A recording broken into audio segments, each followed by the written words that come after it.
যেই ব্যক্তি জামাতে শরীক হওয়ার জন্য ঘর থেকে বের হয়ে যায়, তার ঘর থেকে নিয়ে মসজিদ পর্যন্ত যতগুলো কদম ফেলায়, প্রতি কদমে কদমে একটি করে গুনাহ মাফ হয় আর একটি করে নেকি লেখা হয়। তো কত সওয়াবের কাজ।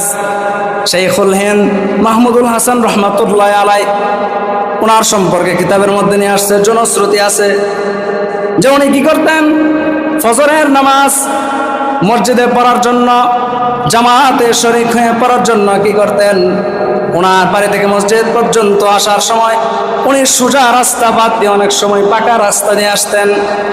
তো কিতাবে নিয়ে আসছে কি জন্য পাকা রাস্তায় আসতেন, বেকপথে বাঁকা পথে আসতেন, এই জন্য যেন মসজিদে আসতে গিয়ে বেশি কদম করে আর প্রতি কদমে যেন একটি করে গুনাহ মাফ হয় আর একটি করে নেকি লেখা হয়, এই জন্য তিনি বাঁকা পথ দিয়ে আসতেন।